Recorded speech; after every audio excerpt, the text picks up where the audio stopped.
여기는 계단이 너무 높아요. 계단이 높아요. 이게 층은 6층인데 사실 4층이 없잖아요.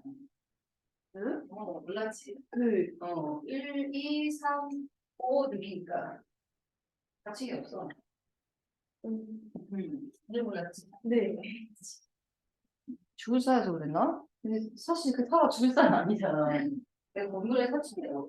건물이 꽤 있어. 오래된 건물이어서 그런 것 같아. 맞죠? 예.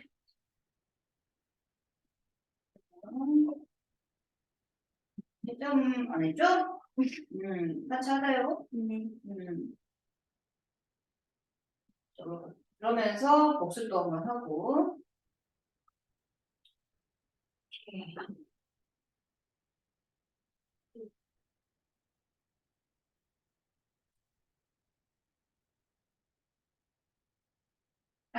수업 하다가 뭔가 회전한 거야. 시작을 안 한 거야. 깜빡했네요. 자, 봅시다. 1번은, 포인트는 그거야. 생명체에서 일어나는 모든 화학 반응이다. 그래서 있는 물질, 대사. 자, 하고요. 자, 가는 저에서 고분자를 합성하는 겁니다. 그럼 얘는 동화가 되겠지. 일단 나는 분해하는 거니까 이화라고 적용되겠습니다. 합성은 동화, 분해는 이화. 자, 3번. 물질의 분해와 관계 있는 바는 이화작용을 골라라. 세포 호흡과 소화가 되겠죠. 나머지 기억거리엘은 동화작용이시고요. 이것은 생명체에서 일어나는 여러여러한 물질대사 과정에 관여하여 반응이 잘 일어날 수 있도록 촉진시켜주는 촉매 역할을 합니다. 바로 효소에 대한 설명이고요. 자, 효소 특성에 대해서 옳은 걸 골라라. 주로 단백질이다. 모두 단백질이다가 아니라 주로 단백질이다. 비단백질 부분 또한 있었어요. 보조인자 부분. 자, 활성화 에너지를 낮춰주는 역할을 합니다. 그래서 반응 속도를 빠르게 해줬고요. 생물체계에 드러나는 모든 물질대사 과정에 관여한다. 모든이란 말이 들어가도 이거는 맞아요. 그죠? 보통 이제 모든, 항상, 반드시라는 게 들어가면 항상 의심을 해봐야 돼요. 정말. 근데 이거는 이제 모든이 오히려 맞겠지? 자, 그 다음 6번. 다음 그림은 자, 화학 반응이 일어나는데 효소가 있을 때와 없을 때를 순서없이 나타냈다. 이 A가 반응이 일어나기 위한 에너지 언덕입니다. 이게 활성화 에너지죠? 가에서의 에너지 언덕 활성화 에너지가 나보다 더 낮기 때문에 효소가 있을 때의 반응은 가가 해당이 돼야 되고요. 자, 디귿번 같은 경우 반응이 진행될수록 효소의 양은 감소한다. 효소의 양은 변함이 없습니다. 반응에 직접 참여하는 게 아니기 때문에. 그리고 반응 전후 변함이 없어서 제4호도 반응했었죠. 따라서 정답은 1번. 자, 효소를 활용한 사례에 해당되지 않는 거. 고기를 과일즙에 재워둔다. 과일즙에는 고기에는 뭐 단백질이나 혹은 지방을 분해하는 요소, 연육작용을 할 수 있는 요소가 있었어요. 이거 맞고. 메주를 이용하여 된장, 간장을 만드는 것도 역시나 발효 과정에 관여하는 효소가 있어요. 소화가 잘 되지 않을 때 소화제에도 단백질, 뭐 지방, 뭐 당을 분해하는 효소가 포함되어 있겠지. 혈당 측정기를 이용하여 혈당량을 측정한다. 포도당 산화 효소가 포함되어 있어서 분해가 될 때 나오는 그런 전기적인 뭐 에너지 차이로 우리가 확인할 수 있었어요. 답은 5번입니다. 식중독을 예방하기 위해서 음식을 끓인다. 이거는 이제 뭔가 세균이 살 수 없게끔 높은 온도로 가열을 하는 거. 살균의 목적이겠지. 그럼 얘는 오히려 뭔가를 끓이게 되잖아. 그러면은 효소는 반응을 할 수 없습니다. 효소를 활용한 게 아니, 그치? 그래서 왜 그러면 음식 이렇게 끓이면 살균이 가능하냐? 세균이 효소 작용 못하는 거야, 결국에. 근데 이거는 효소를 활용한 게 아니죠. 작용 못하게 하는 거니까. 넘어가 봅시다. 자, 생명체에서 일어나는 물질대사 과정을 나타낸다. 녹말이 엿담으로 분해돼요. 녹말은 다당류야. 당이 여러 개가 결합되어 있어요. 엿당은 이당류입니다. 이건 첫 번째 시간에 했었어. 탄수화물 중에 얘는 단당 두 개가 결합된 이당류 엿당, 그다음에 포도당은 단당류라고 하는 겁니다. 기본 단위. 그러면 녹말 바닥에서 엿당으로 분해하는 거겠죠. 그지? 그래서 얘는 이화작용이고 이때 관여하는 효소가 아밀레이스라고 하는 효소예요. 아밀레이스는 반응물로, 즉 기질로 녹말과만 반응합니다. 기질 특이성. 효소는 특정한 기질하고만 반응한다. 기질 특이성이 있다. 자, 엽당을 포도당으로 분해합니다. 이것 또한 이화작용이고요. 얘는 말테이스라고 하는 소화효소. 참고로. 녹말이 아밀로스거든. 그래서 아밀로스에 뒤에 ASE를 붙이면 효소가 돼. 아밀레이스. 엿당은 말토스입니다. 그래서 말테이스라는 소화효소. 역시나 이 말테이스는 엿당하고만 반응을 해요. 그리고 다 과정이 뭐냐 이제. 단당류 포도당으로부터 CO2와 H2O 무기물을 만듭니다. 이것 또한 이화. 왜냐면 포도당은 탄소가 6개나 있고 수소가 12개, 산소 6개거든. 훨씬 크잖아요. 네. 고분자에서 저분자로 분해합니다. 이게 세포호흡이었죠. 자, 그럼 보기. 가도 이화, 나도 이화, 다도 이화입니다. 그래서 기억권 틀렸고요. 가화라는 소화 과정입니다. 그래서 이렇게 소화가 됐어. 그러면 단당류의 기본 단위 포도당으로 분해가 돼야지 융털의 그 소장 융털의 성분수가로 흡수가 돼서 이제 세포 소기관 중에 하나인 미토콘드리아로 포도당이 들어가는 거야. 그러면 이제 포도당이 들어갈 때는 운반체 단백질에 의해서 들어갔었죠. 수용성이니까 들어가게 되면 이제 세포 호흡에 관여하는 여러 요소들에 의해서 단계적으로 CO2, H2O가 만들어지는 거야. 그러니까 이 다 과정에 관여하는 효소는 하나로 우리가 말을 할 수가 없어요. 반응이 단계적으로 일어나니까 여러 가지의 요소들이 다양하게 생성할 수 있습니다. 정답 4번이고요. 자, 9번. 다음은 감자주 속에 들어있는 효소인 카탈레이스의 활성에 대해서 알아보기 위한 실험입니다. 카탈레이스는요, 과산화수소 H2O2를 H2O 물과 O2 산소 기체로 분해를 촉매하는 효소였어요. 그냥 냅둬도 산소가 발생은 하긴 하나 시간이 좀 걸린다. 자, 감자죽을 묻힌 거름종이 조각과 증류수를 묻힌 거름종이 조각을 그림과 같이 시험관 A, B에 넣었습니다. 이때 이 거름종이 조각이 떠오르는데 걸린 시간을 확인한다. 즉 이거는 산소 기체가 발생을 함에 따라 거름종이 조각이 가벼워져서 떠오르겠지. 그 시간을 측정한다. 어느 곳에서 산소가 빨리 발생하냐를 알아보기 위한 거야. 자, A는 감자죽을 묻혔어. 그러면 A 쪽에는 카탈레이스 효소가 있었겠고, B는 아무것도 없겠죠. 그리고 여기서 이제 과산화수소수는 기질입니다. 반응 물질. 카탈레이즈와 반응할 수 있는 기질.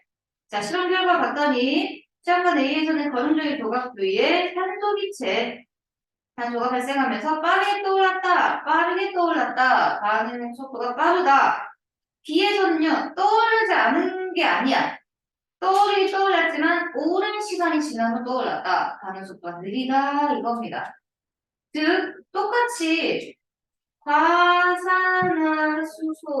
과산화수소에서 물과 산소가 만들어지는 거 똑같아요. 이거 계속 맞춰야겠죠? 이거 두 문자, 이거 두 문자 이렇게. 그러니까 산소 기체가 발생하는 건 똑같은데 이 효소에 의해서 반응 속도가 빨라지냐 그렇지 않느냐의 차이거든. 그리고 반응물과 생성물이 똑같잖아. 뭐 반응이 빠르다고 해서 이 산소 뭐 산소의 농도가 더 많다 뭐 이런 것도 아니에요. 수소를 똑같은 양을 넣어줬다면 동일한 양이 나와야 되는 거야. 오케이. 자 그럼 기억번 감자즙에 있는 카탈레이스는 과산화 수소를 분해합니다. 맞고요. 기억은 산소이다. 맞지요? 자 활성화 에너지의 크기는 효소가 있을수록 작아요. 그러면 A에서 크다가 아니라 A에서 작다라고 봐야겠지. 정답은 3번입니다. 이런 거 할 때 항상 주어 서술을 잘 봐야 돼. 뭐뭐보다에 막 헷갈려가지고. 그지? 그게 앞에 나와 있다고 해서 서술어랑 같이 봐버리면 안 됩니다. 항상 뭐뭐보다 뭐뭐에서 뭐뭐가 무엇이 그걸 잘 봐야 돼요. 자, 10번. 자, 반응물이 에너지 순위가 더 높아요. 그리고 생성물이 더 낮습니다. 이거는 이화 반응이야. 그죠? 분해되는 이화 반응입니다. 이화작용에서 자 에너지 변화 차이다. 보면 항상 활성화 에너지는 반응물의 에너지에서 출발하라고 했어. 그러면 A는 A는 B에 비해서 활성화 에너지가 낮죠. 네. 그죠? 아까는 전혀 이런 현상이 없었어요. 시간이 되면 그렇더라. 왜 그래? 왜 그런 거 물어봤어요. 자, A는요. 활성화 에너지의 양이 B보다 훨씬 크죠. B에서의 활성화 에너지보다. 즉, B는 효소가 있을 때고 A는 효소가 없을 때입니다. 효소가 없다면 활성화 에너지가 더 커서 이 반응이 일어나는데 좀 더 이 에너지를 넘어서야 되니까 속도가 느린 거야. 그리고 이 기억은 반응물이 가지고 있는 에너지와 생성물이 가지고 있는 에너지의 차이죠. 이걸 반응열이라고 한다 했고 이 반응열 값을 효소의 유무하고 아무 상관없이 일정합니다. 자, 그럼 보기 가겠습니다. B는 효소가 있을 때 반응이다 맞고요. 자, 반응이 끝난 후 생성물의 농도는 A가 B보다 많다. 생성물의 농도는 똑같아야 돼요. 반응률은 똑같으니까, 그지? 그래서 A와 B가 같습니다. 많다, 틀렸다. 기억은 활성화를 나타내는 것이 아니에요. 얘는 반응열을 나타낸 겁니다. 그래서 정답은 1번이 되겠습니다. B의 활성화 에너지는 바로 이 파란색 여기가 되겠죠? 11번. 다와 나는 효소가 있을 때와 없을 때 화학 반응을 순서 없이 나타내었다. 효소가 있을 때 화학 반응은 뭐냐? 활성화 에너지가 낮은 가가 효소가 있을 때 화학 반응이죠? 그 까는 걸 쓰시오. 자, 효소는 활성화 에너지를 낮춤으로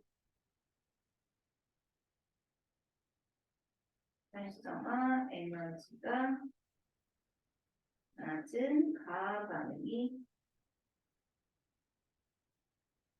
효소가 있을 때 반응이다. 그럼 왜 효소가 존재할 때 화학 반응이 더 빠르게 일어나는지를 활성화 에너지와 관련지어서 쓰라 그랬습니다.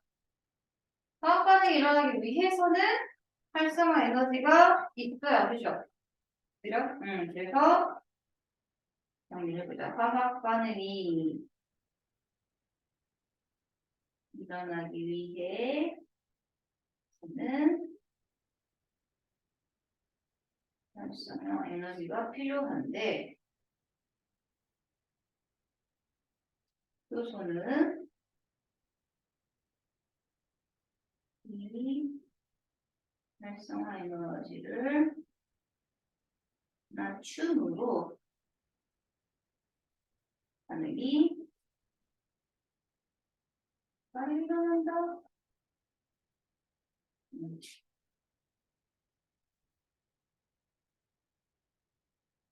네.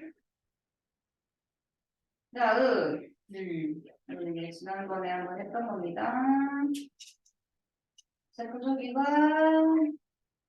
그리고 연소와 세포소의 비교. 자, 세포 내에 합성된 단백질이 세포 외로 분비되는 과정이다. 분비하면 반드시 골지체가 작용한다고 했었죠. 밀리포솜으로부터 만들어진 단백질이 가 소포체를 지나 나 골지체를 거쳐 세포로 분비가 일어나겠지. 그래서 가는 세포 내 단백질 운반하는 기능입니다. 자, 소포체는 항상 운반하는 역할이 있어요. 그래서 조직격을 맡고 나 골지체는 동물세포에만 존재하는 거 아니에요. 식물세포에도 존재합니다. 세균에는 있을까 없을까? 있습니다. 없어. 세균이요? 네. 아, 그치. 왜? 그냥 세균은 원핵세포예요. 원핵은 막성 세포 속이 많이 없다요. 막으로 이루어져 있는 여기서 막이라는 거는 인지지 이중충으로 이루어져 있는 세포 속에관이 존재하지 아니함. 핵도 없고 미토콘드리아 없고 염록체 없고 소포체도 없고 골지체도 없어요. 그럼 뭐가 있어요? 리보솜은 있어요. 알리고. 그리고 핵산도 존재합니다. 단백질을 만들어낼 수는 있어요. 리보솜은 왜 있다요? 막상 세포 속기관이 아니거든. 막이었어, 리보솜은. 그렇죠? 그래서 반복이에요. 앞에 거하고의, 그지? 네. 그리고 이 리보솜은 일부가 나의 표면에 붙어 있다. 자, 리보솜은 나가 아니라 가의 표면에 붙어 있습니다. 적토체 표면에. 네, 답은 1번이고, 그 위에 그림만 볼래? 리보솜이 붙어 있는 이러한 것들을 거칠거칠합니다. 거칠면 속토체. 여긴 리보솜이 없죠? 아, 미끄러워요. 이름이 굉장히 원초적이지? 매끈면 속도체. 영어로도 마찬가지야. 러프예요, 러프. 얘는 매끈하다, 스무스 해가지고 S를 써요. 음. 그리고 이제 얘가 속도체인 걸 어떻게 할 수 있냐면 핵막 옆에 있잖아. 네. 핵막과 가까이 연결되어 있고, 그리고 여기 그 골지체는 핵하고 떨어져 있죠. 그리고 내부가 연결이 되지 않아요. 근데 얘는 내부가 다 이렇게 연결되어 있지. 네. 알겠어. 근데 얘는 어때? 아니야. 연결이 안 돼 있어. 그래서 속도체와 골지체 비교할 수 있습니다. 자, 마찬가지입니다. A, B는 속도체와 골지체 중 하나다. 그래서 A가 속도체인 거야. 네. B는 골지체고요. 잘 맞고. 골지체는 항상 분비입니다. 단백질을 저장해 분비하는 기능을 합니다. 식물세포도 당연히 속도체 골지체 있겠지. 그러니까 이러한 과정 또한 식물에서도 일어나야 돼요. 네. 정답은 5번. 오케이. 자, 물질에다가 요소 한번 봅시다. 생명체 밖에서 일어나는 화학 반응 연소와 생명체 내에서 일어나는 물질 대사 대포호흡을 비교했었는데요. 보니까 다는 반응이 단계적이고 나는 한꺼번에죠. 그래서 얘가 나가 연소, 다는 그러면 세포호흡입니다. 그래서 기억은 틀렸습니다. 나가 연소를 나타낸 거고 연소 과정은 물질대사가 아니기 때문에 효소가 관여하지 않습니다. 효소가 관여하는 거는 물질대사, 세포호흡이 되겠죠? 자, 반응 속도 누가 더 빠르냐? 반응 속도 거기 보세요. 연소는 굉장히 높은 온도로 가열을 하거든. 400도 이상 고온이기 때문에 매우 빨라요. 반면 세포호흡은 체온과 같은 낮은 온도에서 일어나기 때문에 반응 속도는 좀 느립니다. 그래서 반응 속도는 가보다 나가 더 빠르다. 이건 맞고 또 하나가 비교할 수 있는 게 그러니까 이제 이 에너지가 열 에너지가 나오거든요. 근데 연소는 빛도 나와요. 빛 에너지. 빛과 열을 내면 물질이 타는 현상. 그게 연소였지. 근데 세포호흡에서는 화학 에너지가 나옵니다. 이 화학 에너지가 바로 ATP 형태의 화학 에너지였었죠. 자, 그래서 4번은요, 세포 호흡에 관한 겁니다. 반응이 좀 단계적으로 일어나겠지. 세포 호흡이기 때문에 효소가 관여하고요. 조량 에너지가 단계적으로 조금씩 방출되더라. 체온과 같이 저온에서 일어나고요. 방출되는 에너지는 열 플러스 화학 에너지, ATP 형태 화학 에너지로 방출됩니다. 정답 4번이에요. 땅콩에 불을 붙였을 때 나타나는 에너지 방출 과정이다. 이게 바로 연소입니다. 연소. 땅콩에 불을 붙였어. 그럼 생명체 밖에서 일어나는 거잖아. 그렇죠? 그럼 땅콩에 있는 이 연료를 가지고 타겠지. 네. 알지. 답은 4번. 여기까지였나요? 네. 옳지. 그렇다면 오늘 이제 이렇게 정리를 했어요. 다시 해야 돼요. 자, 그러면 이렇게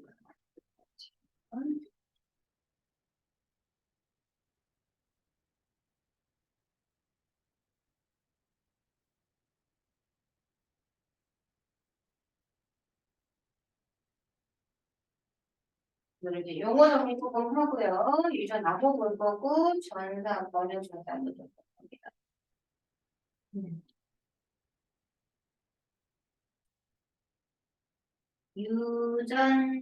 유전자라는 용어가 있어요. 유전자라는 거는 DNA상의 특정 부분이야. DNA의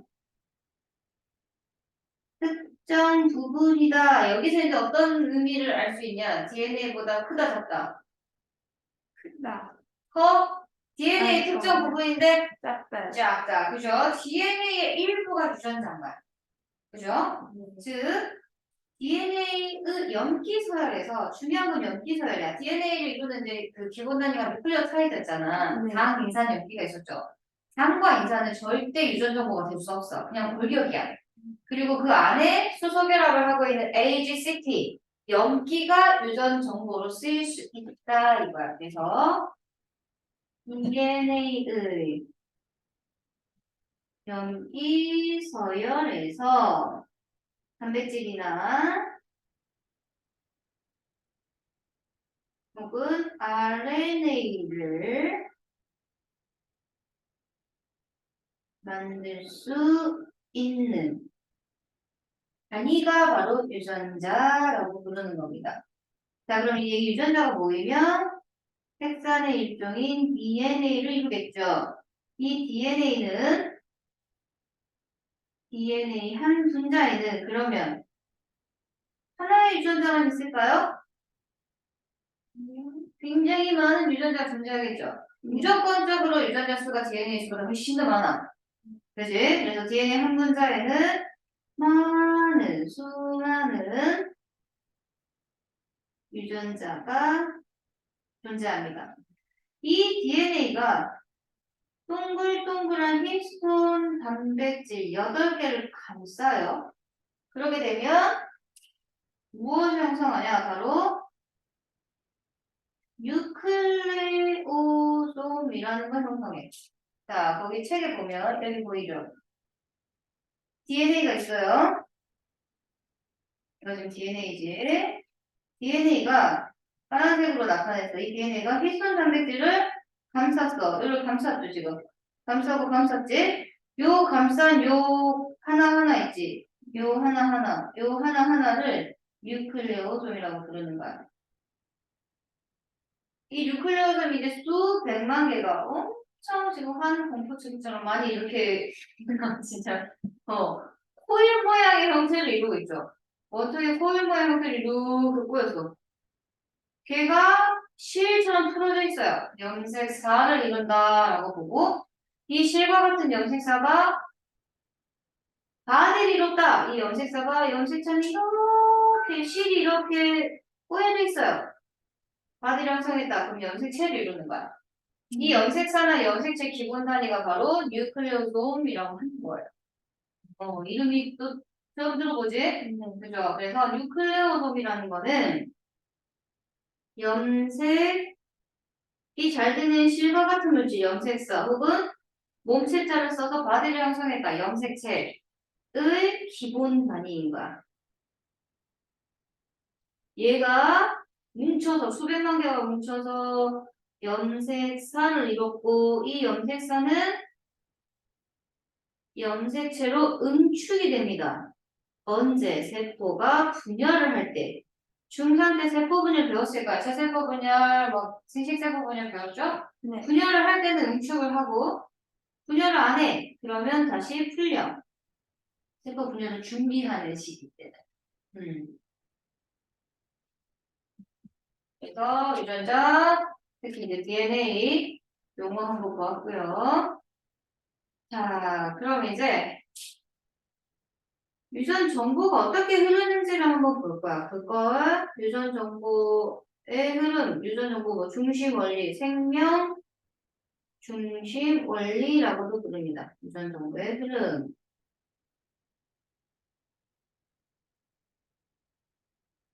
얘 누구에 의해서 밝혀졌냐면 1958년에 크릭이라는 사람에 의해서 밝혀졌어요.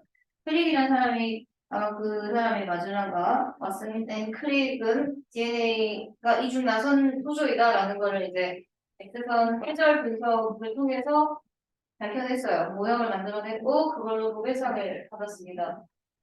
사실 약간 바로치기야. 그 전에 플랭클이라는 여자가 먼저 X선 해절 사진을 딱 했거든. 근데 이 남자 둘이가 바로치기했어. 노벨상을 받아 챙겨 먹었어요. 좀 그래. 자, 그럼 얘는 이제 어떻게 유전 정보가 흐르냐. DNA는 핵 안에 있거든. 근데 DNA는 유전 정보가 매개체인 RNA한테 한번 전달이 돼. 왜냐면 DNA는 핵 밖을 나올 수가 없어요. 그러니까 유전 정보를 저장한다는 거는 굉장히 중요한 정보이기 때문에 핵 밖으로 나오면 손상이 될 수 있을 확률이 이제 높거든. 그래서 DNA는 굉장히 안정적인 분자여서 RNA에 비해서 얘는 핵 안에서 유전 정보를 저장하는 역할을 하고 RNA 상대적으로 불안정해요. 변이가 잘 일어나고 그래서 RNA는 전달자 역할을 하는 거야. 매개체가 되는 거예요. 이때 핵 안에서 얘는 스스로 복제도 합니다. DNA는 복제가 일어나기도 하고 RNA를 만들어내기도 하는데 이 과정을 전사라고 해요. 전사. 이게 어디에서 일어나냐? 핵 안에서 일어나요. 진핵세포의 경우에는 핵 안에서 이 과정이 일어납니다. 그래서 얘가 이제 핵공을 통해 세포질로 빠져나옵니다. 자, 세포질로 빠져나오게 되면 이 RNA로부터 단백질이 합성이 돼요. 단백질이 합성이 된다. 이 과정을 뭐라고 부르냐? 번역이라고 불러요. 이 번역은 핵 밖에서 일어납니다. 세포질에서. 특히나 세포질의 리보솜에서 번역이 일어난다. 전사 번역이 이제 뜻하는 게 뭐냐면, 저런 원서 본 적 있어요? 저기 뒤에 봐라. 저 보니까, genetics 보인가요? 유전학. 네. 아니, 지금, organic chemistry도 있고, 그죠? 네. 유전학식이 많네. 그러네. 여기 선생님이 생화학을 전공하셨다 했어. 생화학. 그러니까, 마이크로바이올로지도 있고, 그지? 그죠? 네. 시간을 봐봐야겠다. 근데 그 옆에 보면 이제 막 뭐 분석학, 일반학, 유기학 이렇게 적어진 한서, 일반학, 진짜 오랜만이다. 제가 그때 봤던 것 같은데. 그러니까 이게 원서는 영어로 돼 있잖아요. 그거를 이제 보기 편하게 한서로 바꿨어. 이거 우리가 번역을 하잖아. 그 말이야. RNA는 뉴클레오타이드로 돼 있는데 단백질은 아미노산으로 돼 있지. 그러니까 기본 단위가 달라졌죠. 그러니까 왜 우리도 활자가 영어냐 한국어냐 해서 번역이라고 하는 거고 전사는 뭐냐면 소판이 나왔어. 1판이. 그러면 개정판이 나오고 2판, 3판, 4판 하면서 한국어로 그대로 쓰는데 뭐 약간 수정을 한단 말이지. 그러니까 전사는 그런 의미야. 똑같은 뉴클레오타이드인데 눈이 막 무거워요. 네. 아유 미치겠어. 따시지. DNA상에서는 디옥실리보스고 염기가 AGCT야. 근데 RNA는 리보스를 가지고 있고 AGCU를 갖고 있어서 약간 달라지는 거야. 그러니까 DNA는 유전적으로 콕 찍거든. 네. 이게 콕 찍어야 도장 찍는 것처럼 근데 T 대신에 U가 들어간다. 디옥실리보스 대신에 리보스 딱. 입니다. 오케이. 그래서 이제 이 DNA에 있는 유전 정보부터 지금 좀 빨리 쉬어야겠어요. 우리 현주 죽으려고. DNA가 갖는 유전 정보부터 잠시 휴식을 취하는데 그러면 선생님 설명드릴게요. 네. 지금 눈이 내려오죠? 네. 오케이, 잠시 휴식. 호흡기를 내주는 거 처음 들어봤습니다. 조금만 있어요.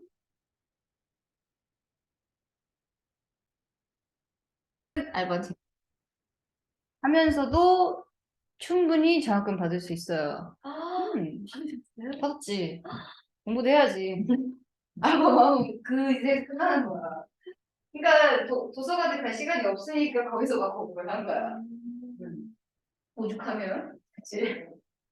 재미는 있었어요. 재미있어요. 다양한 경험. 근데 이왕이면 안 하면 좋지. 공부 열심히 해가지고 학점 잘 맞고 취업 잘 하고 그게 부모님이 원하는 루트 아니겠니? 근데 또 인생은 모르는 거라고 여러 다양한 경험을 해보는 것도 참 좋은 것 같아요. 그러려면 일단 대학을 가야 되잖니? 그럴 거면 내신 잘 맞아야겠죠? 그래서 이거 해야 돼요. DNA 유전 정보가 무엇인지 알아야 됩니다. 자, 볼게요. DNA 유전 정보는 염기 서열에 저장되어 있어요. 염기 서열에 저장되어 있다. 이때 염기 종류가 네 가지야. Ag, CT의 배열 순서에 따라 다양한 단백질도 그랬어. 아미노산 종류나 순서에 따라서 단백질 종류 달라졌죠? 마찬가지입니다. 얘도 네 가지 염기의 배열 순서에 따라 다양한데 이제 이 염기들이 어떻게 조합을 이루는지를 이제 실험을 했어요. 그랬더니 딱 세 개의 염기가 결합했을 때 하나의 아미노산을 지정하는 유전 정보로 쓰인다 해서 얘를 삼염기 조합이라고 부릅니다. 영어로 트리플렛 코드라고 하고요. 얘는 DNA상의 이렇게 삼염기 조합 코드, 트리플렛 코드라고 불러. DNA의 연속된 포인트는 연속이에요. 연속된 세 개의 염기 조합이다. 왜 세 개인 거야, 굳이? 자, 우리가 필요로 하는 아미노산은 20종류가 있었어. 그러면 요것도 이제 실험을 했는데 염기의 개수가 한 개인 경우에는 A, G, C, T 딱 네 가지밖에 못 만들어. 그래서 네 종류밖에 안 되겠죠. 사이 1승해서 네 종류의 아미노산을 지정하는데 내가 필요로 하는 거는 20개의 아미노산이 필요하거든. 20개의 아미노산을 지정하기에는 택도 없죠. 그치? 그래서 두 개씩 짝을 지어봤어요. 그러면 뭐 A, G, 뭐 A, C, C, G, D, C 등등등. 그랬더니 경우의 수가 4의 제곱까지, 즉 16가지 아미노산밖에 지정을 못하더라. 근데 내가 필요로 하는 거는 20개거든. 그렇죠. 그래서 그럼 3개씩 짝을 지어봐야겠다. 자, 3개씩 짝을 지어서 뭐 A, A, G, 뭐 A, C, T, 뭐 T, T, A 뭐 등등 이렇게. 그러면 경우는 4의 3승이니까 총 64개의 아미노산을 지정할 수 있다 이 말이야. 64종류나 나올 수 있다. 그러면 20종류를 이미 포함을 다 할 수 있죠. 네. 그래서 3연기 조합이다. 연속이 된 3개의 연기 조합이다. 4의 3승에서 64개가 만들어낼 수 있다. 이게 DNA 상에서의 유전 정보야. DNA에서의 유전 정보. 그러면 얘가 이제 전사가 되면 이 DNA는 유전 정보가 RNA로 넘어오겠죠. 네. 그래서 RNA상에서의 유전 정보는 뭐냐? 이름이 달라요. RNA의 유전 정보는 DNA 유전 정보가 전사된 거야. 그래서 이거를 얘는 코돈이라는 이름을 붙일 거예요. 특히 RNA 중에서 mRNA라고 있거든. 네. 메신저 역할을 한다 해서 M자를 붙였고 mRNA상의 유전 정보를 이야기해요. 근데 통합학 수준에서는 그냥 또 시작했어요. 조용하다 싶었어. 통합학 수준에서는 RNA, mRNA까지도 안 합니다. RNA상 유전 정보를 코돈이라고 부르구나 라고 생각을 해도 됩니다. 예를 들면 뭐 DNA상에 이렇게 뭐 T, A, C가 있다. DNA상에. 근데 이게 그대로 전사가 되면 RNA상에서는 상부적으로 순서결합을 해야 돼. 자, T하고 결합할 수 있는 거는 A고요. A하고 결합하는 건 T이지만 RNA에서는 U. 그 다음에 G하고 결합하는 거는 C가 되겠죠. 그치? 그래서 A, U, C 이런 식으로 적을 수 있겠죠. 이게 바로 하나의 코돈이 된다라는 거예요. 자, 근데 이 코돈은 어떤 특징을 갖냐? 하나의 코돈은 하나의 아미노산만 지정합니다. 하나의 아미노산을 지정한다.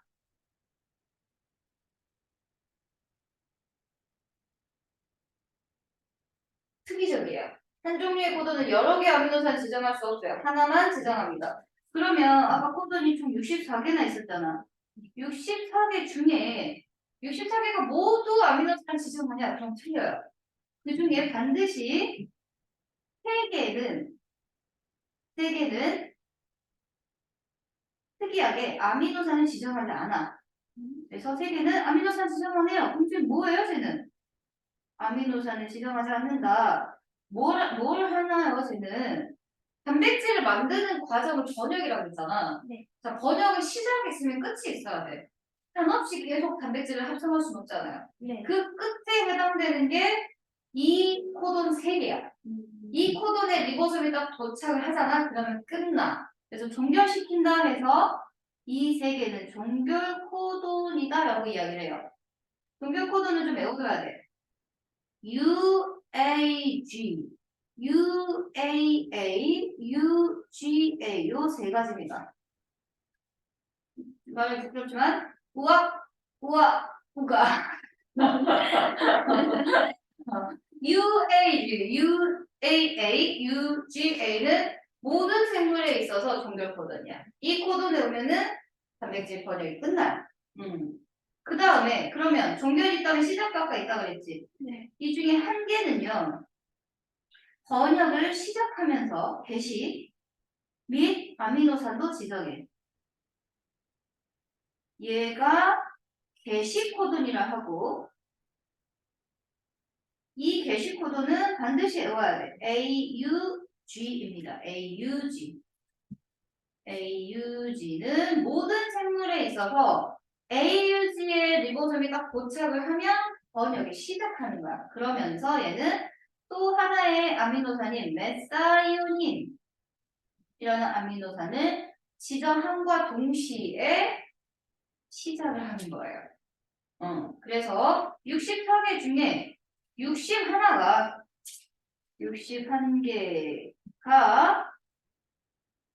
아미노산을 지정하는 겁니다. 3개는 아니다요. 알아두고요. 자, 그럼 이제 생명 중심 원리 중에 전사 과정에 대해서 한번 보고 가겠습니다. 자, 전사란 DNA는 이중 가닥이랬어. 이때 이중 가닥 중에 반드시 이중 나선 중에 한 가닥으로부터만 RNA가 만들어져. 두 가닥으로 다 만들어지는 게 아니야. 그래서 한 가닥으로부터 RNA가 합성이 되는 것을 전사라고 하고요. 바로 이 두 가닥 중에 한 가닥을 뭐라고 하냐? 전사의 주형 가닥이다라고 표현하는 거야. 물질을 합성할 때 얘가 어떤 틀로 쓰이는 걸 의미하는 거야. 얘가 주형이다. 얘를 기준으로 선보적인 수소 결합을 형성하게 되는 거야. 그러면 RNA 가닥을 보고 DNA 두 가닥 중에 무엇이 주형 가닥인지도 우리가 유출할 수 있어요. 그리고 DNA 주형 가닥을 딱 주고 거기서 생성된 RNA의 이 뉴클레오타이드 염기 서열을 쓸 수 있어요. 그 다음에 전사는 핵 속에서 일어납니다. 우리 이제 진핵세포니까 핵 속에서 일어난다라고 이야기를 해. 단 세균과 같은 원핵세포는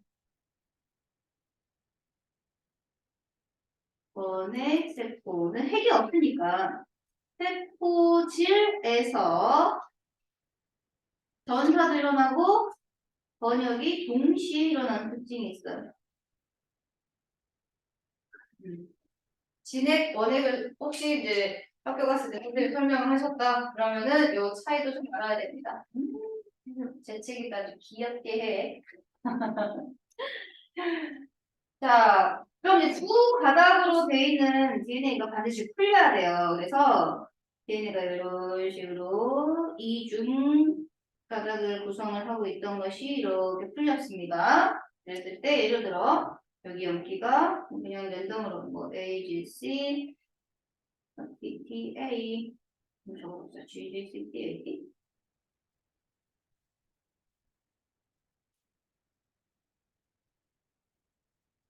이렇게 있었다면 다른 한 가닥은 상고전이가 T, TC,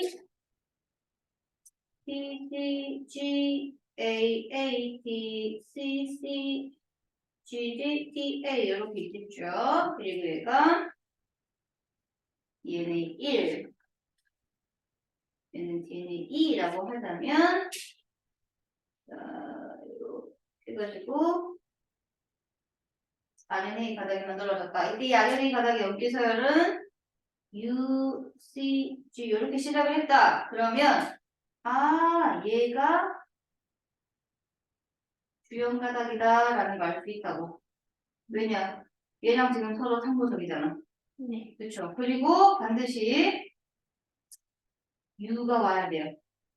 C가 오면 안 돼. 그죠? 그러면 여기는 A, 여기도 U, C, C, G, G, U, A 이렇게.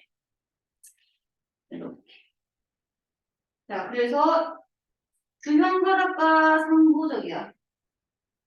그죠? 하면 비주형 가닥이라고 하거든. 주형이 아닌 거는 비주형 가닥이라고 그래. 아닐 B자를 써서 두 가닥 중 한 가닥만 주형이니까 비주형 가닥하고는 일치하죠. 뭐만 달리? T 대신에 U가 있어. 그래서 무엇이 주형 가닥인지도 찾을 수 있어야 돼요. 무엇이 RNA인지를 찾을 때가 바로 U가 있을 때. 그리고 무엇이 주형 가닥이냐? 상호적인 게. 이게 바로 전사입니다. 전사. 색 속에서 일어납니다. 그리고 한 가닥, DNA의 한 가닥으로부터 RNA가 합성되는 과정이다. 전사. 그 다음 번역. 적었어요? 네. 번역. 자, 이제 번역 과정은 RNA가 세포질로 나왔지. 그러면 RNA의 유전 정보에 따라 RNA 유전 정보에 따라 세포질의 리보솜에서 세포질을 리보솜에서 단백질을 합성하는 걸 번역이라고 해. 단백질을 합성하는 걸 번역이라고 한다. 자, 이때 핵공을 통해 이제 나온 RNA가 핵 안에 있었던 RNA가 핵공을 통해 나와요. 통해 빠져나온 RNA가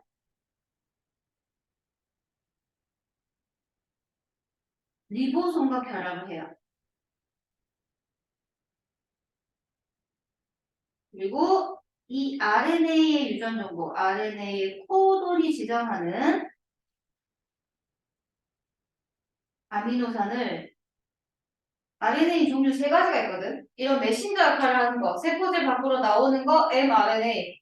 그 다음에 이 mRNA의 코돈상에 있는 아미노산도 갖고 와. 트랜스퍼, tRNA, 운반 RNA라는 걔가 아미노산 딱 붙여갖고 리보솜 쪽으로 와. 그러면 그 아미노산이 이제 코돈의 순서에 따라서 아미노산 종류가 하나하나씩 계속 늘어나겠죠. 그 아미노산과 아미노산 사이에 펩타이드 결합이 일어나는 거야. 그 펩타이드 결합을 촉매하는 요소가 리보솜 안에 존재하는 리보소멀 RNA라고 하는 rRNA가 있어요. 걔는 약간 교소적인 역할도 해. 뭐 리보자임이라고 하는데 지금 어차피 들어봤자 생각이 안 나거든요. 모르게 그냥 있다라는 거. 그래서 이 아미노산들이 펩타이드 결합으로 연결돼. 이거는 배웠죠? 네. 그치. 펩타이드 결합으로 연결되어 단백질을 합성하는 그 과정이 번역이야. 이런 번역이 끝나는 거야. 단백질을 합성하게 된다. 그래서 이제 그림을 한번 자세히 그냥 간단하게 보자면, 자, DNA 상에 DNA가 이렇게 두 가닥이 있죠. 세 개씩 한번 딱 적어볼게요. T, G, G, T, T, T, 그리고 G, G, C가 있다. 그럼 여기는 성분적이니까 A, C, C, A, A, A, C, C, G. 얘가 1, 얘가 2가닥이 있다. 그러면 얘가 이제 전사가 됩니다. 그래서 RNA 형태가 되게 되면요. 자, 이 RNA 코드를 내가 UGG라고 적었어. 그러면 가닥 2가 주형 가닥으로 사용되겠죠. 그리고 여기는 UUU, GGC 이렇게 RNA 상의 코드로 나와 있고, 그러면 이 코드 하나의 아미노산을 형성을 하겠죠. 그래서 그 아미노산이 만들어지는 과정이 번역입니다. 번역 결과 단백질이 만들어지는데 여기서 아미노산 1, 아미노산 2, 아미노산 3이다. 그러면 이 각각의 아미노산 사이에 펩타이드 결합이 형성이 되겠죠. 그러면서 이 단백질인데 입체 구조 형성을 해. 그냥 아미노산 서열로만 있으면 단백질이 기능을 나타내지 못해. 입체 구조 형성을 하면서 그 단백질이 기능을 나타낸다. 그거를 형질이 발현되었다라고 보는 거야. 형질 발현.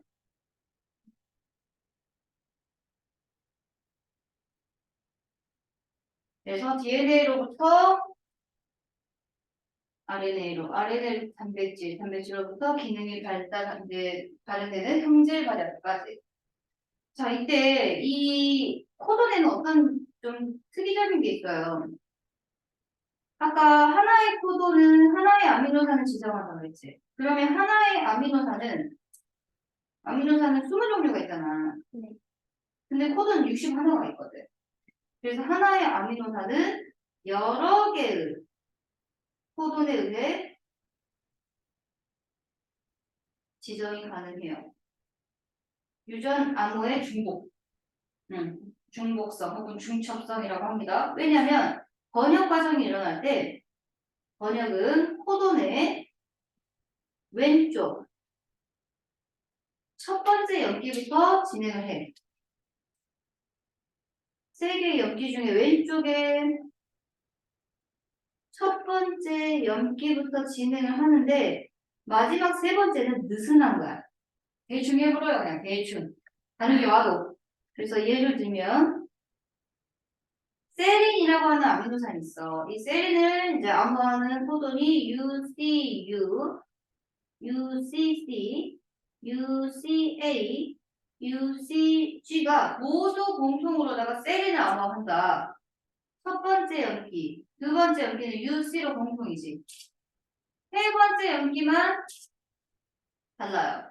즉, 이 세 번째 연기는 달라도 세 번째 연기가 달라도 같은 아미노산을 지정할 수 있다라고 봐. 여기는 수소 결합이 굉장히 느슨해. 첫 번째, 두 번째는 굉장히 강하게 결합을 하고 있어요. 첫 번째, 두 번째는 여기는 굉장히 강해. 여기서 보자면 얘랑 얘는 굉장히 강하게 수소 결합을 해야 돼. 굉장히 강한 수소 결합을 하고 있는데 사실 이 세 번째는 조금 느슨해도 상관없다. G가 안 오고 A 오면 안 돼. 끝나버리니까. 그죠? 네.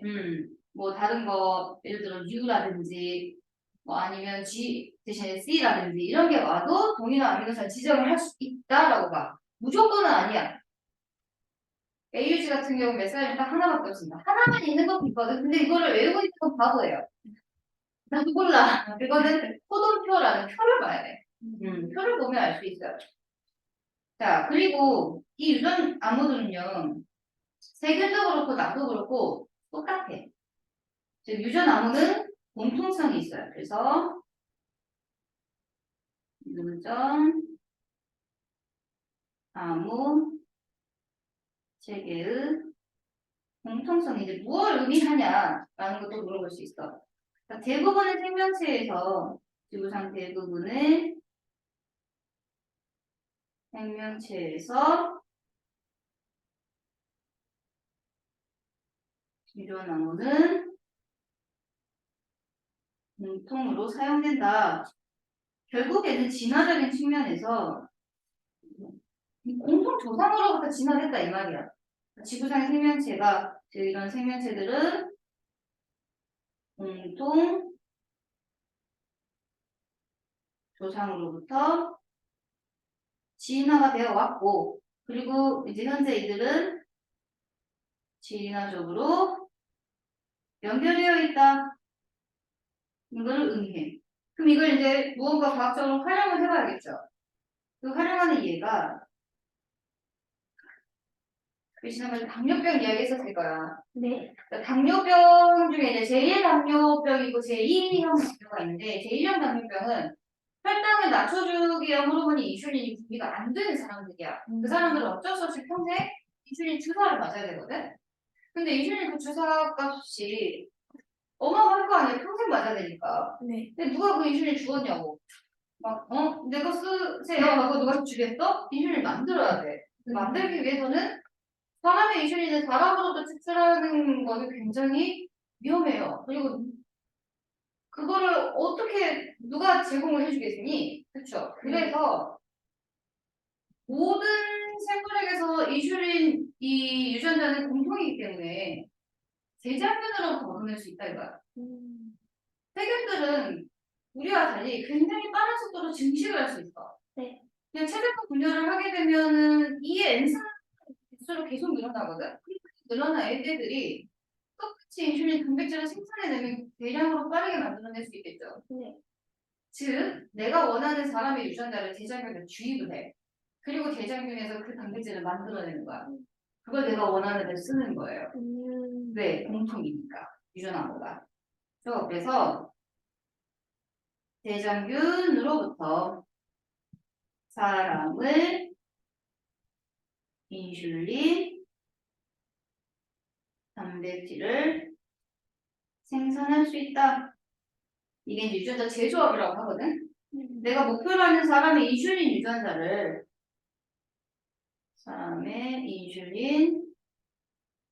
유전자를 대장균에게 주입을 합니다. 그럼 대장균은 우리와 달리 뭐 플라스미드라고 하는 이제 고리형 DNA가 하나가 더 있어. 걔는 없어도 그만 있어도 그만인데 거기다가 주입을 하게 되면 걔가 이제 계속 증식을 한다는 거는 어차피 똑같은 데를 복제를 하는 거거든. 그러면 각각의 대장균으로부터 동일한 아미노산으로 번역이 되겠죠. 유전암은 공통이니까 번역이 돼. 그러면 인슐린 단백질을 신속하게 사람의 인슐린 단백질을 빠르고 대량으로 생산해서 내가 원하는 걸 얻어서 치료를 할 수 있다 이거야. 원하는 목적 유전자만 있으면. 이때 이제 이거를 대장균 말고 어떤 바이러스를 이용하기도 합니다. 근데 바이러스는 스스로 만들어내지 못하니까 또 바이러스가 다른 대장균에게 뭐 이렇게 약간 뭐 기생을 한다든지 이런 식으로도 해야 돼. 운반체 역할로. 그러니까 이게 유전암호 체계의 공통성을 가지고 있기 때문에 가능한 일이다. 그러면 선생님, 만약에 유전암호가 잘못되면 또 어떤 일이 생길까? 잘못됐을 때, 유전자 이상에 의한 유전병이 있어요.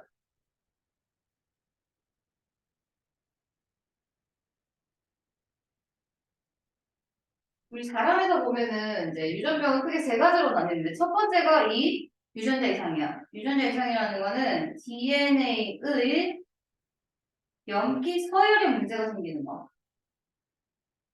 염기 중에 하나가 만약에 바뀌었다, 다른 염기로. 혹은 어떤 게 들어와 버렸다. 어떤 게 삭제됐다. 그러면 반드시 세 개씩 짝을 지어야 되니까 하나가 추가되면 그 틀이 바뀌어. 그러면 순서가 바뀌어 버릴 거고. 하나가 제거되면 역시나 틀이 바뀌어. 또 순서가 달라지겠죠? 혹은 다른 걸로 치환, 염기가 달라져. 첫 번째, 두 번째 중에 어떤 다른 걸로 바뀌어버렸다. 그러면 아예 전혀 다른 아미노산을 만들어내겠지. 네. 즉 이렇게 염기 소열에 이상이 생기면 그 염기가 암호화하는 단백질에도 이상이 생겨. 정상적이지 않은 비정상적인 단백질이 만들어졌다. 혹은 그 단백질이 안 만들어졌다. 이거예요. 어.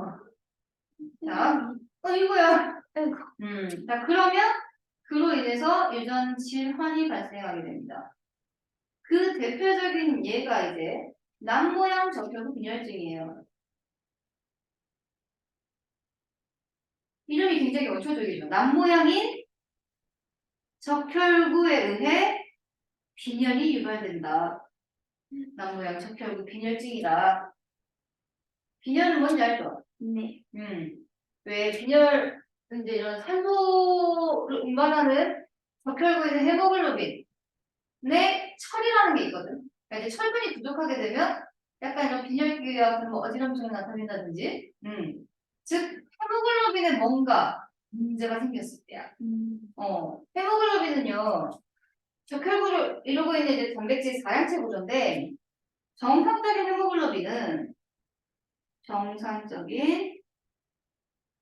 헤모글로빈의 유전자는요. 헤모글로빈은 이제 알파 사슬이 두 개가 있고 베타 사슬이 두 개가 있어. 그때 그 베타 사슬의 6번째 아미노산이 DNA상에서 유전자가 CT2입니다. 그러면 얘가 이제 RNA상에서는 코돈으로 GAA가 되겠죠? 네. GAA.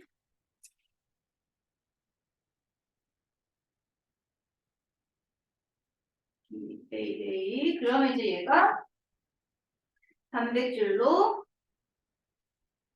아미노산으로 글루탄산이라는 아미노산을 만들면서 자, 정상적인 적혈구는 이렇게 저는 모양이야. 근데 여기에 이 두 번째 염기 있죠? T. 네. 얘가 바뀌면 역시나 코돈에 있는 두 번째 염기도 바뀌겠죠?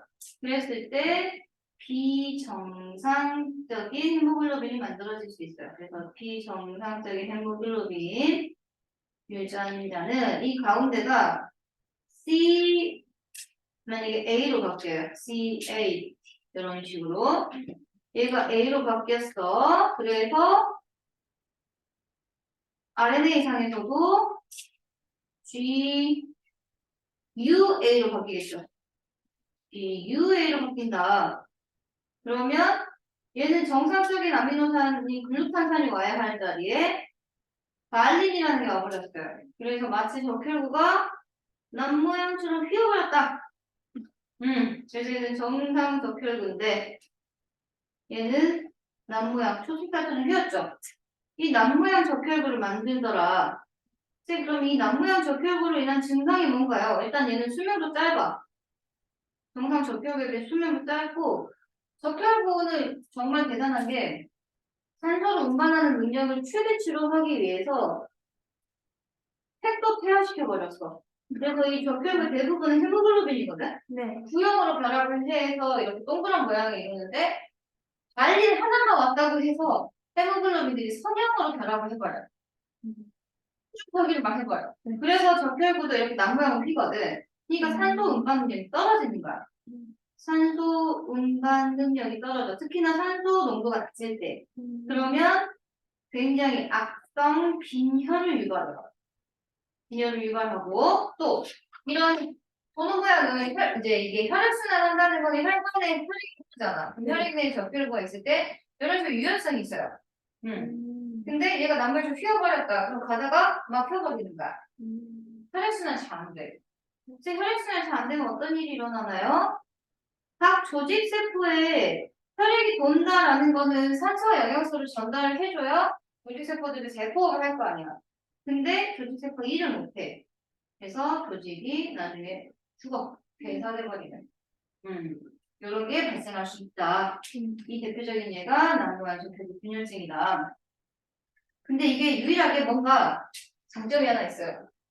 말라리아가 유행하는 곳에서 말라리아 병원충은 네. 모기의 침샘에도 살지만 사람의 적혈구에서도 살거든. 그 말라리아에 걸린 사람을 모기가 물어. 네. 그럼 그 말라리아 병원충이 모기 침샘으로 죽어. 네. 그 모기가 돌아다니다가 나를 깡 물어. 그러면 내 몸으로 들어오겠죠. 그 모기 침샘으로부터 내 몸으로 들어온 말라리아 병원충이 적혈구에 살아. 근데 원반 모양인 원반 모양 정상 적혈구가 살기가 좋아.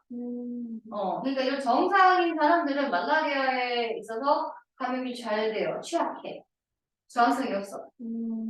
근데 말라리아가 유행인 곳에는 오히려 남모양 적혈구 유전자를 가지고 있는 사람이 유리해. 여기는 못 살아요. 남모양 생긴 놈은.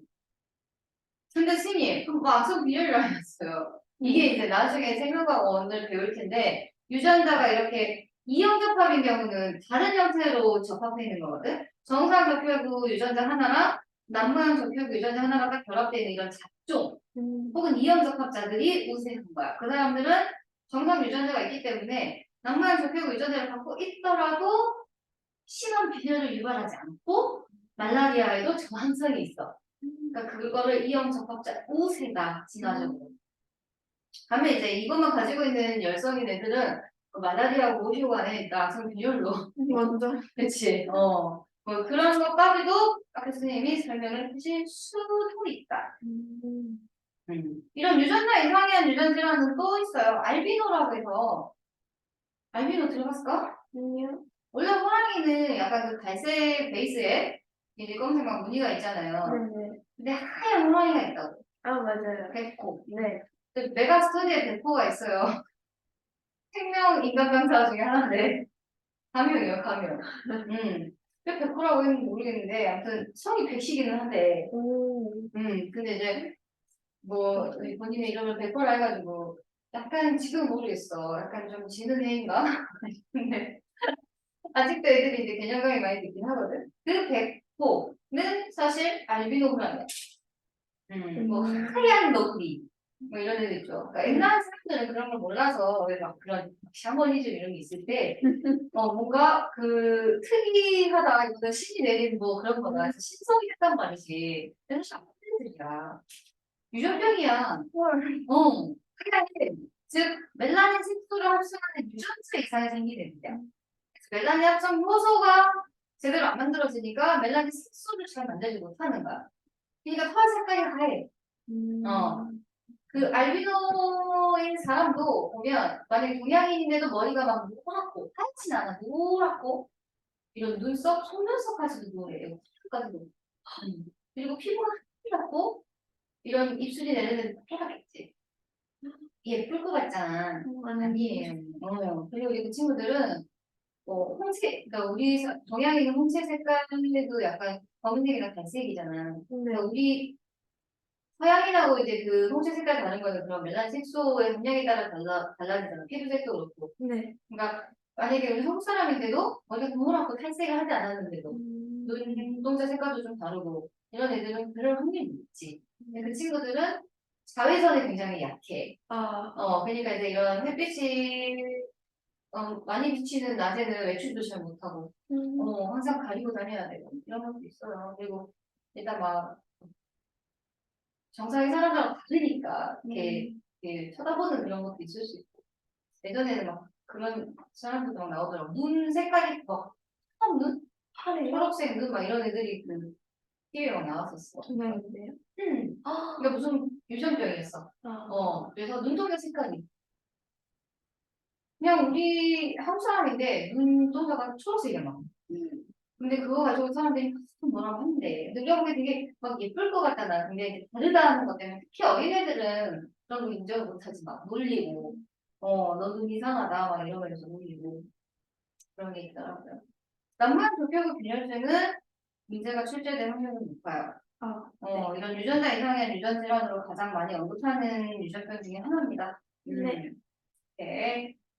자, 그러면 이제 책으로 돌아가서 리필 한번 풀어봅시다. 중요한 거. 자, 유전이라는 거는 부모의 형질이 자손에게 전달되는 거라. 왜 우리도 그렇잖아요. 뭐 엄마의 무엇을 닮았다, 아빠의 무엇을 닮았다 이렇게 하는 거. 부모가 가지고 있었던 형질, 특징이라고 하는 겁니다. 이 특징이 자손한테 전달되는 거 유전이라 하면 DNA는 아까 핵산의 한 종류며 유전 정보를 저장하는 기능을 했고 DNA 특정 부인 유전자, 즉 DNA가 큰 단위예요. DNA 안에 유전자가 포함되어 있는 거야. 특정 부위다. 그래서 하나의 DNA에는 많은 유전자들이 존재할 수 있고 그 정보를 여기에 포함하고 있습니다. 그래서 부모로부터 어떤 유전자를 물려받았는지에 따라서 자손에게서 나타나는 형질이 결정된다. 그림에서 보면은 여기는 DNA 상에 있는 유전자들을 의미하고요. 이 DNA가 헬선 단백질을 감싸는 거를 뉴클리오솜이라고 했고 얘가 이제 수백만 개가 마치 원통 폴 모양처럼 이렇게 휘어져서 염색사를 이뤘고 얘가 응축되면 염색체를 형성하더라. 자, 식물이 붉은색 꽃을 나타내는 이 형질이 어떻게 발현되는지를 한번 봅시다. 붉은색 색소를 합성하는 효소의 유전 정보가 DNA 특정 부분에 있어요. 유전자에 있었어요. 이게 이제 붉은색 색소를 합성하는 효소인 단백질로다가 만들어졌어요. 번역에 의해서. 그로 인해서 이 붉은색 색소 합성 효소에서 색소들이 만들어졌겠지. 색소들이 만들어졌고 그 색소가 꽃잎세포에 다량 포함돼서 우리 눈으로는 붉은색 꽃으로 보이는 거야. 그래서 겉으로 드러나는 형질, 특징을 유전 형질이라 그래. 결국에는 얘는 DNA상에 있는 유전자로부터 단백질이 만들어졌고 그 단백질이 기능을 함에 따라서 특별한 색소가 형성되었고 그 색소가 꽃잎에 포함되어서 우리가 눈으로 봤을 때 붉은 꽃이 보이더라. 자, 그리고 그 다음 페이지 보면요. 유전 정보 흐름, 생명 형식 원리였었죠. 자, 흐름을 보면 DNA상에는 유전 정보가 RNA로, RNA상에는 유전 정보가 결국 단백질로 이동되는 거를 이 유전 정보의 중심 원리라고 하고 여기 한 바퀴 이렇게 돌려서 얘는 복제도 일어난다. 그리고 이 과정이 전사였고 이 과정이 번역이었다. 근데 이 그림 한번 나눠봅니다. DNA는 핵 안에 들어있어요. 그리고 핵 안에 들어있는 DNA를 표현할 때는 반드시 이중가닥으로 그려놔야 돼. 이중가닥. RNA는 한 가닥입니다. 이 과정을 전사라고 하고요. 세포질로 빠져나왔어요. 그러면은 이 한 가닥의 RNA가 이제 뭘 하냐? 리보솜과 결합해서 번역을 하게 됩니다. 자, 그래서 전사란 핵 속에서 일어나며 RNA가 만들어진 데 특히 RNA는 유라실을 가지고 있다는 특징 하나 알아두고 자, 번역은 RNA로부터 단백질을 합성하는 과정이며 세포질에 드러난다. 세포질에는 리보솜과 결합하여 단백질을 합성하게 됩니다. 자, DNA 상에서의 유전보호를 3년기조 트리플렛 코드라고 했었고요. 왜 3개씩 짝을 두냐? 우리는 총 20종류의 아미노산을 필요로 하는데 4종류의 연기가 3개씩 짝을 이뤄서 64가지 연기 조합이 나와야지만 가능하기 때문이다. 4의 1승이었을 때는 하나밖에 안 됐고, 4개밖에 안 됐고, 2개씩 짝져졌을 때는 16개밖에 안 됐기 때문에 20개를 지정할 수 없었어요. 부족했어요. 그래서 4의 3승이꼴 64개가 돼야지만 모든 아미노산을 지정할 수 있을 정도로 충분하다. 그때 바로 3개는 아미노산 지정하지 않는 종결 코던으로 작용하였다. 우와! 우와! 해봐야 돼요. 이렇게. 그리고 이 유전 정보는 모든 생물체에서 대부분 생명체에서는 공통성을 갖더라. 왜? 공통 조상으로부터 진화했다는 증거였어요. 그래서 이걸 활용하여 내가 원하는 유전자를 다른 식물, 세균에 삽입하더라도 동일한 단백질을 얻어낼 수 있었다. 자, DNA, RNA 단백질 순서 보면 자, 이렇게 유전보호가 있었어요. 유전보호가 뭐 A, C, C가 있었다. 그럼 그로부터 UGG라고 하는 RNA로 전사가 됐고, 그 윗가닥이 전사에 이용됐었고, 거기서부터 만들어진 아미노산들이 펩타이드 결합을 통해 연결되어 있습니다. 펩타이드 결합. 여기서 연결되다가 오케이. 그래서 지금 오늘 여기까지 한 게 네. 1학기 과정이에요. 뭐. 중간 기말까지. 그리고 이제 2학기 과정은 정말 별거 없습니다. 그래요? 보면 그 북부 이제 이번에 3단원에서 변화와 다양성 파트에 진화와 자연선택 25번부터 이제 생선 파트거든. 진화와 자연선택, 생물의 다양성. 그리고 맨 마지막 이제 4단원에 보면은 생태계와 환경 해가지고 생태계 구성 요소, 뭐 생산자, 소비자, 분해자 뭐 이런 거, 뭐 생태계 편향을 이루는 거, 요 정도가 이제 남아있는 파트인데 여기 진짜 쉬워요. 진화와 자연선택은 생명과학 2 내용이고 지금까지 다 생투야. 그리고 이제 26강 생물의 다양성, 생태계와 환경 여기가 이제 생명과학 1이에요. 생명과학 1의 가장 끝단원, 마지막 5단원 생태 파트. 가장 쉬운 단어입니다. 그래서 생명과학 원의 꽂힌 유전은 절대 안 나와요. 성악과학에서. 성악과학을 했다 해서 세 원을 잘하냐? 아무 의미 없어요. 전혀 다른 거 같아요. 정말. 거의 이제 천혜장이 더 많아. 비율적으로 만들어서는 모르겠으나, 생원학에서 그런 거 뭐 중복되는 게 별로 없습니다. 생태계는 사실 그렇게 나쁘진 않고. 그래서 선생님들이 여기 생태계 쪽 할 때 내용이 너무 빈약하니까 생원에 있는 내용들을 많이 가지고 오셔요. 뭐 그래프라든지 이런 거. 그래서 이제 한 2번 남았거든. 두 번 남은 시간에 뭐 25, 26 딱 하고 27, 28 딱 두 개씩 하면 아마 괜찮지 않을까 싶어요. 네. 그래서 이번에는 이제 좀 숙제 문제가 많습니다. 왜냐면 대담원이 끝났거든. 생명과학은 일단 여기까지 143쪽까지고 그리고 저기 뒤에도 있어요. 여기 보면 어 뭐 이런 거 11번, 12번, 13, 14 그리고 여기는 생명 파트지. 뭐 나는 무공개 있는 문제는 일단 공개되어 있는 문제는 다 보고 갈 거야. 그래서 뭐 다른 과목들은 어쩔지 모르겠으나 나랑 하는 부분은 다 해야 돼요. 그래서 다음 시간에 조금 문제가 많아요, 숙제가. 네.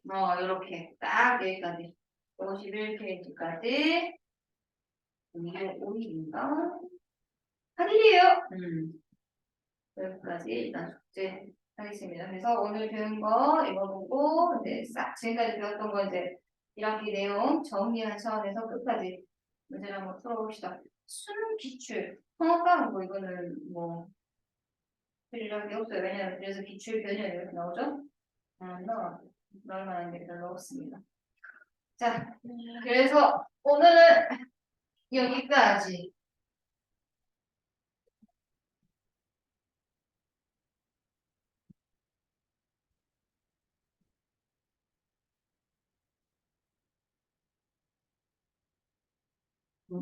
고생했어요.